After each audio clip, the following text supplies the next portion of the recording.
Hi guys, so today I'll be explaining the chemistry maths quiz of week 8. So, which of the following is true about the crystal lattice of a molecular substance in the solid state? Okay, so a lattice is just a regular pattern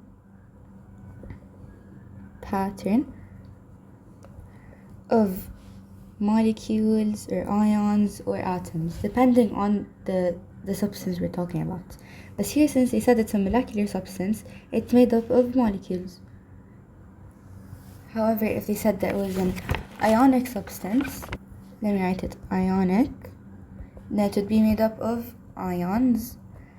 And if they said it was an atomic, it would be made up of atoms.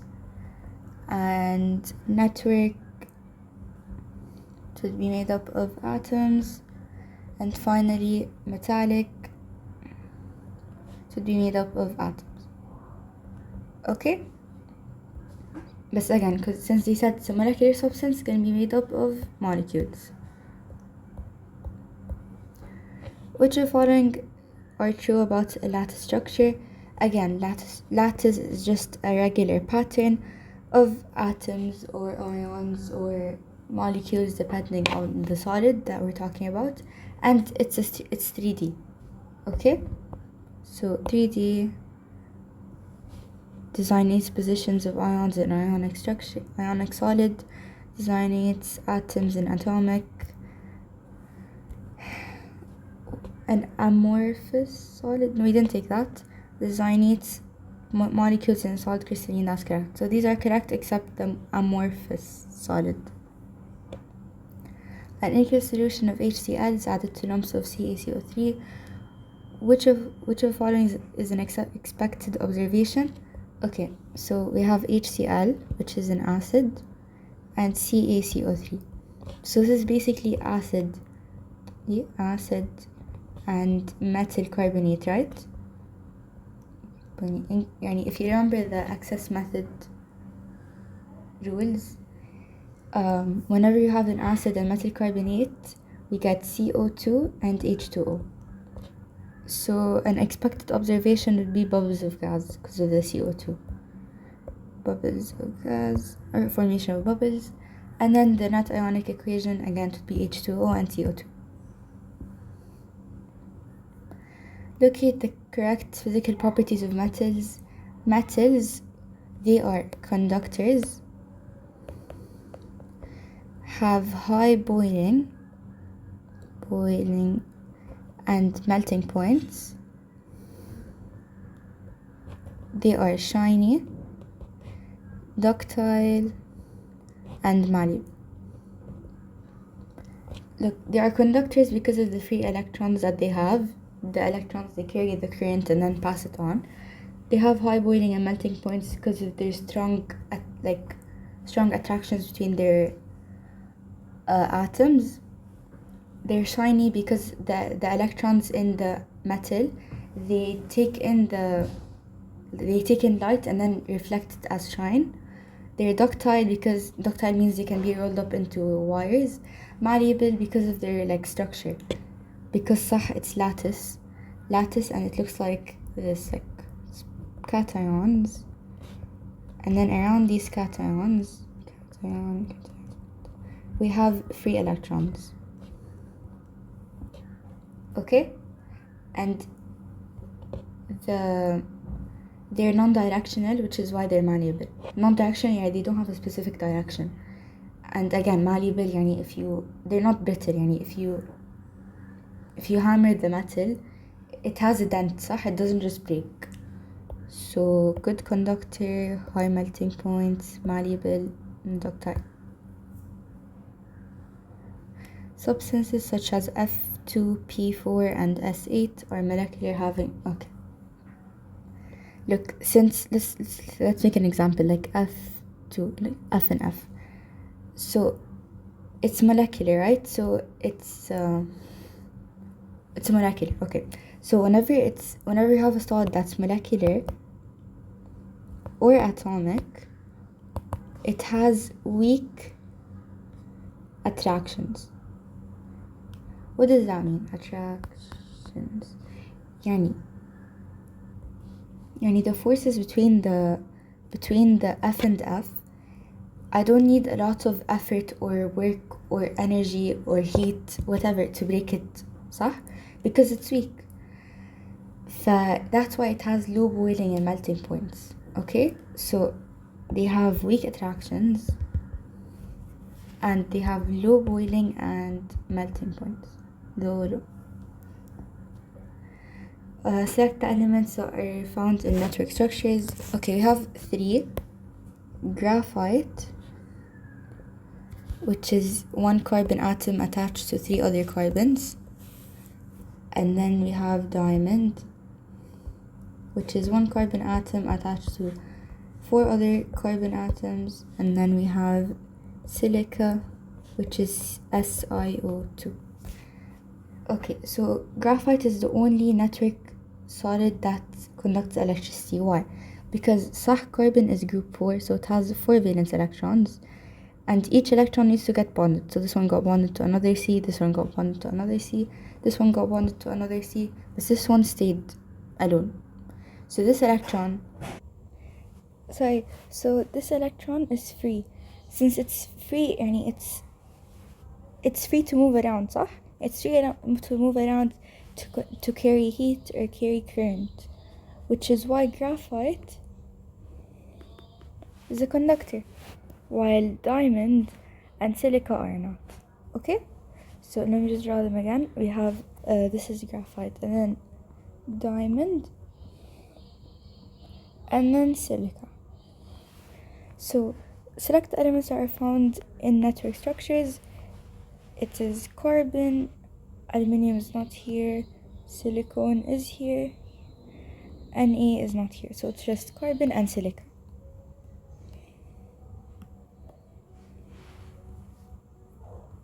A giant structure that has a particular pattern of covalently bonded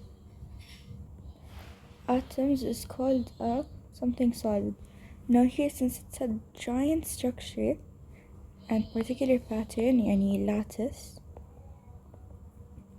of covalently bonded atoms, يعني non-metal and non-metal, it's called a network solid. Okay, you have to memorize this. It's a giant structure that has a particular pattern of covalently bonded atoms. Yeah, network solid. Okay, and network solids, they have high boiling and melting points.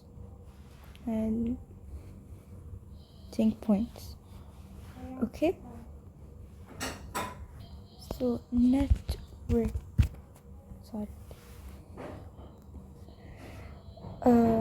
Metallic bonding is just metals. So, and you know metals are on the left side of the periodic table. So Ne and K. Metals are reducing agents because they have a tendency to lose electrons. Now let me explain why. Let's have an example of metals like sodium. Ne, it's plus, right? Because it lost an electron, and the process of losing an electron, it's called oxidation. So an element that goes through oxidation is called a reducing agent. So it's a reducing agent that has a tendency to lose electrons. So reducing.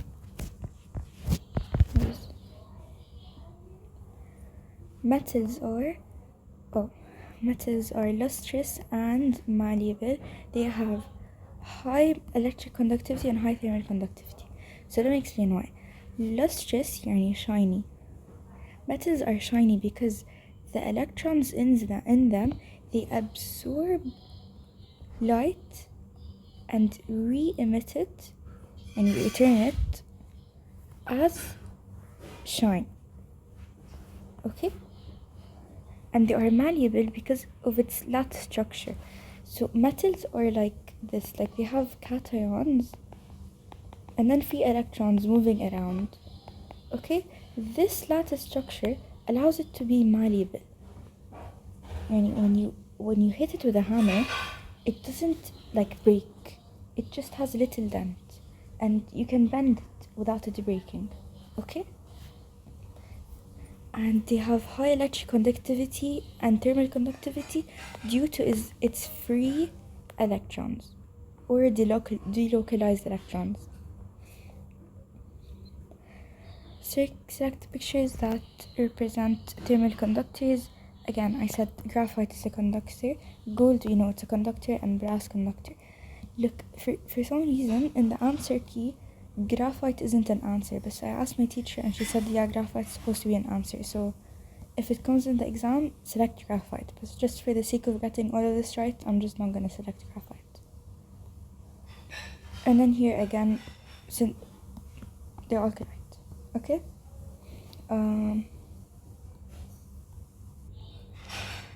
Solids that do not conduct electricity have high melting points are called kaza. Okay, look, the answer is ionic solids. Look, ionic solids in the solid state, they do not conduct electricity. Why? Because they're ions, they're like stuck, they can't move in the solid state. But when they're in the molten state, when they're melted, their ions are free to move around and carry current. Their electrons are free to move around and carry current or heat or whatever to conduct electricity, okay? And they have high melting points, you have to memorize that. Ionic solids. Network solids, they're diamond, graphite, and silica. Select the correct dot cross diagram for the given compound. So, Amanda does it in a different way, but I'll show you how I do it. In my opinion, it's easier, but do whatever you want, okay? So for the first one, it's HF. So first let's write them separately. H, hydrogen, is group 1, so it has 1 valence electron. F is group 7, so it has 7 valence electrons. 1, 2, 3, 4, 5, 6, 7. So this electron goes here. So when we draw it, it's gonna be like F. Let's draw its bonded electrons on the side, and then here. Does this look like the picture? Yes, so it's correct. Next compound, H2S. So let's write them separately. So H1, since it's group 1, and S has 6 valence electrons. S is group 6, so it has 6 valence electrons. So 1, 2, 3, 4, 5, 6. So 2 bonded electrons. So now if we're gonna draw it, it's gonna be like this. Circle, bonded electrons on the top and bottom. And then we're gonna draw the H's. H, X, I, X. Does this look like the picture? Yeah, so it's correct. Now next compound, NaI. Na has, since it's an what's it called, ionic compound, we don't do it with the circles. We can do it like at the brackets, okay? So Na plus, can either write it like this or add its valence electrons, this, and I minus, and 1, 2, 3, 4, 5, 6, 7, and then the X over here. Here they said it's 2 minus, so it's wrong. And now for the next compound, NH3. So let's write it separately. It's gonna be N is group 5, so 1, 2, 3, 4, 5.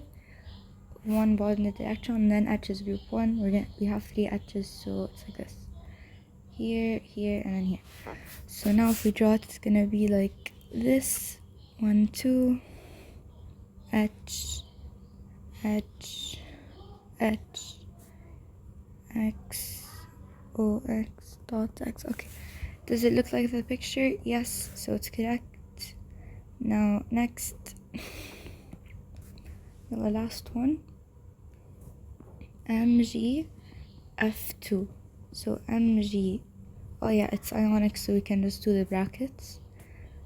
Mg, yeah, Mg2 plus and F group 7. So 1, 2, 3, 4, 5, 6, 7 minus 1, 2, 3, 4, 5, 6, 7 minus an X. Does this look like the picture? I think the Mg is here. Yeah, Mg2, yep, it looks like the picture. So all of them are right except for this one. So okay. NaI is a salt that can be mixed with NaCl to produce table salt. The structure of NaI is okay, since it's ionic, it's a lattice structure. Okay, all ionic solids are lattice structure. Okay, and ionic solids, it looks like this. It's positive, negative, positive, negative, positive, negative, positive, negative, okay, and so on. But however, metals, they're like this. And then they have the delocalized electrons here on the side, and they like move around, okay? That's this. So this is metal, and this is ionic, okay? So back to the question. We said it's a lattice structure, and it's composed of oppositely charged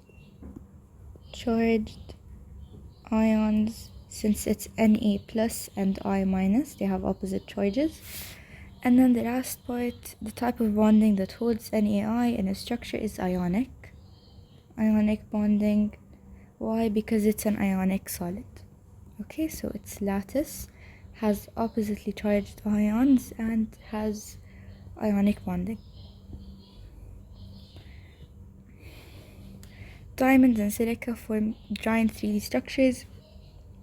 The type of forces that hold atoms together in diamond and silica are strong covalent forces, covalent bonds, yeah. Why is it covalent? Because, as we said, covalent, يعني non-metal and non-metal. However, ionic is metal and non-metal, okay? And since it's non-metal and non-metal, why? Because silica is Si, silicon, and oxygen. Both are non-metals. Diamond is C and C, non-metals, okay? Then part B, electrons are localized. يعني like they don't move around, because as we said, for like diamond, it's like this, صح? Each valence electron in this carbon atom is bonded to another carbon atom, so there's no free electrons, okay? So they're all localized. If they were delocalized, then they can move around and it would be a conductor, okay? So covalent bonds and localized.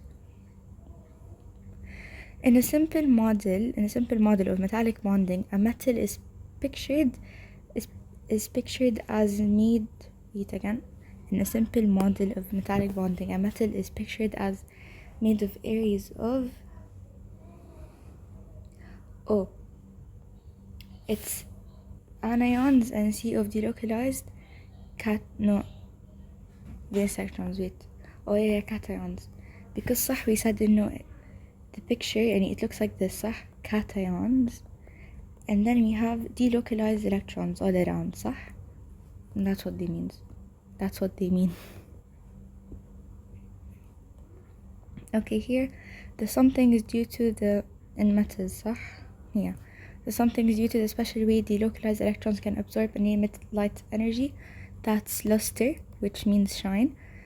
The something of metals is due to the fact that electrons are free to move. That's conductivity. the electrons can carry current or heat, allowing conductivity. The something of metals is due to the fact that under high temperature, electrons can acquire large amounts of kinetic energy, move rapidly through the metal, and give up their energy to cooler parts. That's thermal conductivity, because they talk about temperature. And then here, the something of metals is due to the current non-directional bonds. Due to non-directional bonds, malleability. Because they have what's it called? The cations and the electrons have the electrons have no specific direction, and that's why when you hammer a metal, it doesn't just break, it has like a little dent, which means malleable. Okay, here oxidation number. Oxygen's always -2. To find n, we're gonna do x plus 2 times -2 is equal to 0. X is for the n, and then I did 2 times -2 because oxidation number of O is -2, and we have 2 O's. Then here, if you simplify, we get x equal to +4. So +4 and -2. Then here it's hydrogen is always +1, oxygen is always -2, and then it's gonna be 1 plus x plus 4 times -2 is equal to 0. The 1 is for the H, the x is for the Cl because we're trying to find it, and then I did 4 times -2 because the oxidation number of O is -2, and we have 4 O's. So now if we simplify, we get x is equal to 7. So +1 plus 7 minus 2. Okay, so for the last part, we're gonna do MnO4 minus. Okay, O is always -2 unless it's with F or something from group 1, like any elements from group 1, 2O2, like for example H2O2. Okay, so it's okay, for this case it's -2. Okay, and then to find Mn, we're gonna do x plus 4 times -2 is equal to -1. -1. We get x to be equal to +4, +7. So +7 and then -2. Then next question. This is aqueous electrolysis. So we're gonna do the questions, okay? So concentrated KBr. Let's start at the anode. Is the electrode made of Cu or Ag? They didn't say that, so we're just gonna skip that. Is the solution made of concentrated Cl, Br, or I? Yes, here Br.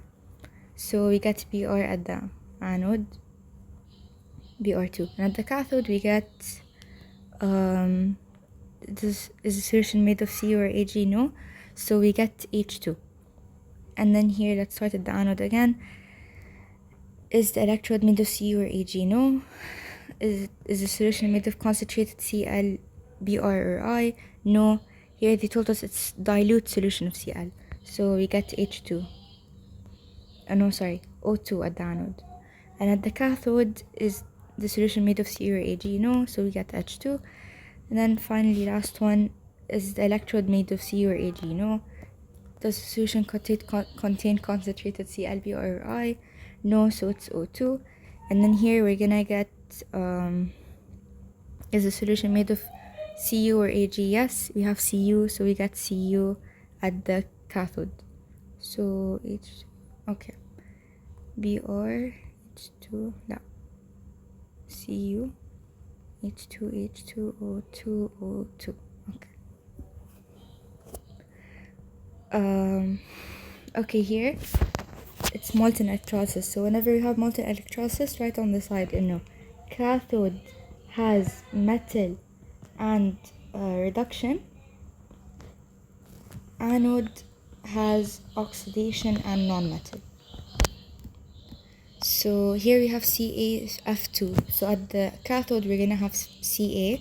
At the anode we're gonna have F2. And at the cathode we're gonna have reduction, So electrons are in the reactants, so Ca 2 plus, plus 2e minus to give Ca, and then for this one's gonna be oxidation, so 2f minus to give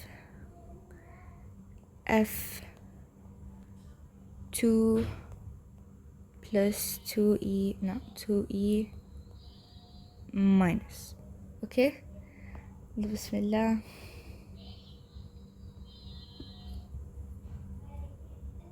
Okay, thank you guys for watching. Good luck in your periodic.